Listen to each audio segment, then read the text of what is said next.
Om Namo Bhagavate Vasudevaya. Om Namo Bhagavate Vasudevaya. Narayanam Namaskrutyam Naram Chaiva Narottamam Devi Saraswati Vyasam Tato Jayamudirayet Nashtaprayeshu Vadreshu Nityam Bhagavata Sevaya Bhagavati Muttama Shloke Bhaktira Bhavati Naishtaki. Vrindraj Srimad Bhagavatam Ki Jai. We're reading Srimad Bhagavatam, 3rd Canto, 27th chapter, titled as Understanding the Material Nature. Text number 22. Kapiladev is explaining to Mata Devahuti the process by which this body can be liberated, the soul can be liberated from the repeated cycle of birth and death. So, upon asking questions by Mata Devahuti about the relationship between body and soul and how the soul can be liberated from the bondage of this material attachment to the body and the possessions, Bhagavan Kapiladev is explaining to Mata Devahuti that one can get liberated by seriously discharging devotional service. Tivraya Mai Bhaktyacha, which means one has to be very serious in discharging devotional service to Supreme Personality of Godhead. At the same time, following all the regulative principles, hearing Srimad Bhagavatam Katha, Krishna Katha, chanting Krishna's name, and performing one's prescribed duties. One should not give up one's duty, role, and responsibility. Then there will be no reaction, and one will be freed from the contamination of matter. So, after instructing this, Kapiladev is explaining to Mata Devahuti in this shloka how can we progress in our bhakti in the path of Krishna consciousness. So, Kapiladev is saying to Mata Devahuti, Gnanena drishta tatvena vairagyena baliyasa tapo yuktena yogena tivrena atma samadhina. Gnanena drishta tatvena vairagyena baliyasa tapo yuktena yogena tivrena samadhina. Gnanena, knowledge, drishta tatvena, with the vision, vairagyena, with the renunciation, baliyasya, very strong, tapaha yuktena, engaging in austerity, yogena, tivrena, tivrena is very much firmly fixed, atma samadhina, by fully absorption. So translation is, this devotional service has to be performed strongly, in perfect knowledge, and with transcendental vision. One must be strongly renounced and must engage in austerity and perform mystic yoga in order to be firmly fixed in self-absorption, which means firmly fixed in Krishna consciousness. So, while doing the devotional service, one has to have perfect knowledge. One cannot devise one's own method. One has to be in the line with disciplined succession. With transcendental vision, the vision is not to be any material vision, but we have to have the vision, transcendental vision is to please Lord Krishna. One must be strongly renounced. While performing the bhakti, our renunciation has to be really strong, not artificial renunciation, tyaga. And one must be engaged in austerity, tapasya, and perform this bhakti yoga so that one can progress in path of Krishna consciousness. Purport by Srila Prabhupada. Devotional service in Krishna consciousness cannot be performed blindly due to material emotion or mental concoction. So Srila Prabhupada is explaining that when we are performing Krishna consciousness or bhakti, then it cannot be whimsical. You cannot devise something from your mind. You have to follow the instructions of previous acharyas. It is specifically mentioned here that one has to perform devotional service in full knowledge by visualizing the absolute truth. So, this knowledge we get it from the Shastra, Sadhu and Shastra. So, devotional service knowledge is there. Like Sri Prabhupada ji has taught the basic process of devotional service. You can learn through a book called as Nectar of Devotion, where very nicely different types of bhakti, how to perform. And there is a book called Narada Pancharatra Vidhi, which also is explained by Sri Prabhupada very nicely. So we have to learn from the previous acharyas. We can understand about the absolute truth by evolving transcendental knowledge, and the result of such transcendental knowledge will be manifested by renunciation. So, jnana, when we have a proper knowledge that I am not this body, but I am the spirit soul, this body is a temporary covering. Then one understands that, oh, this body is just a temporary manifestation, so why to get attached to this body or bodily enjoyment? So then one slowly develops tyaga, vairagya.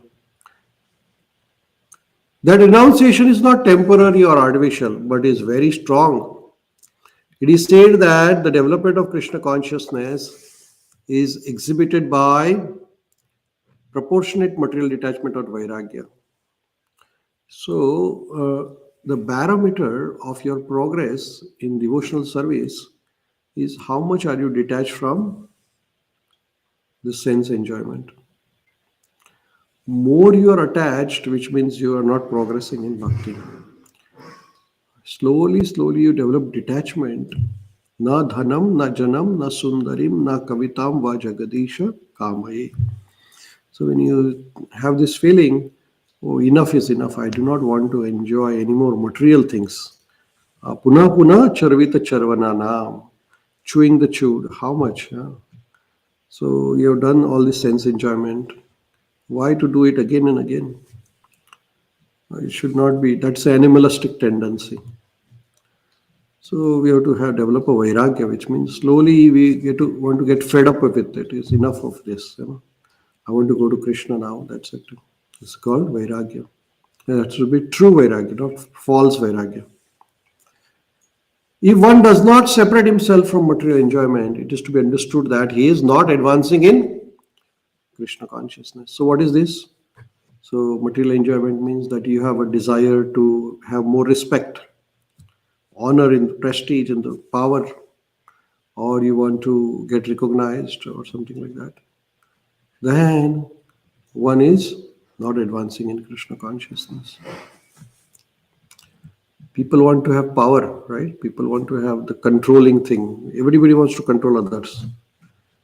As long as you have this controlling mentality, you are not in Krishna consciousness. You are in under the influence of material energy. Renunciation in Krishna consciousness is so strong that it cannot be deviated by any attractive illusion. One has to perform devotional service in full tapasya or austerity. One should fast on the two Ekadashi days, which falls on the 11th day of the waxing and waning moon cycle, and on the birthdays of Lord Krishna, Lord Ramchandra, Lord Chaitanya Mahaprabhu. So fasting, austerity is one of the most important part. Gnana, Vairagya and Tapasya. So Vairagya, once you get develop knowledge, then you develop Vairagya detachment. And then with the detachment, then you perform austerities. For example, you get up early in the morning, Tapasya, then take a shower, do japa, chanting, do Mangalarti, puja, reading Bhagavatam, hearing Bhagavatam. All these are Tapasya. Fasting on Ekadashi day, fasting on auspicious days like appearance days of Lord. There are many fasting days like that. So yogena, by controlling the senses and mind, one has to control the sense organs. Yoga indriya samayaha, samyayaha. Samyamaha. Yogena implies one is seriously absorbed in the self and is able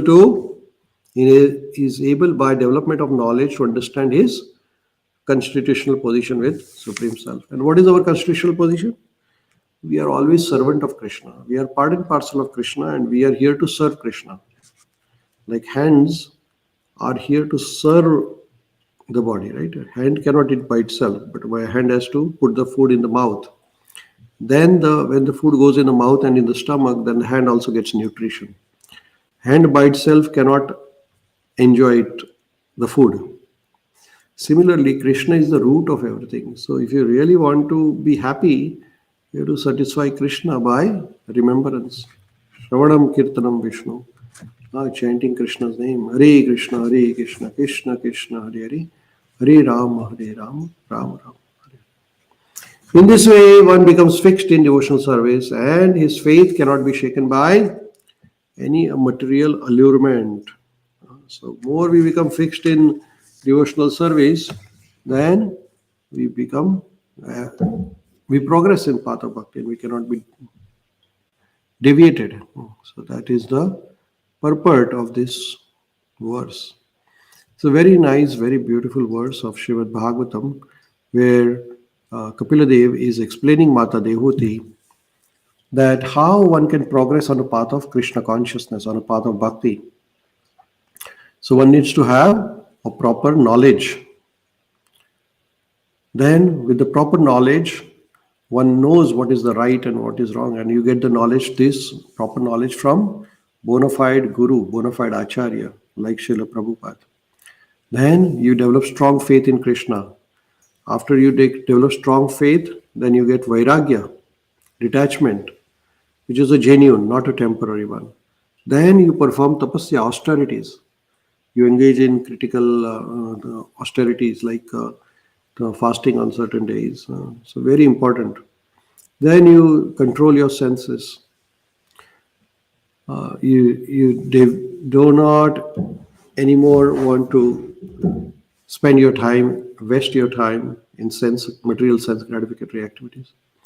And then one gets immensely absorbed in Krishna consciousness and performs bhakti.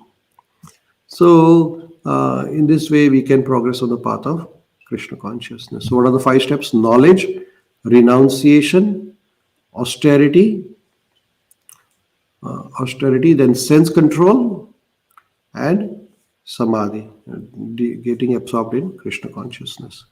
So in this way we can progress on the path of bhakti. And the barometer of bhakti is more we progress in path of bhakti, less we are interested in material things. You don't engage in material things more than required. So with that, we'll pause the study of Srimad Bhagavatam for today and we'll continue tomorrow. Prince Srimad Bhagavatam ki jai. Jagat Guru Srila Prabhupada ki jai. Gaura Premanande.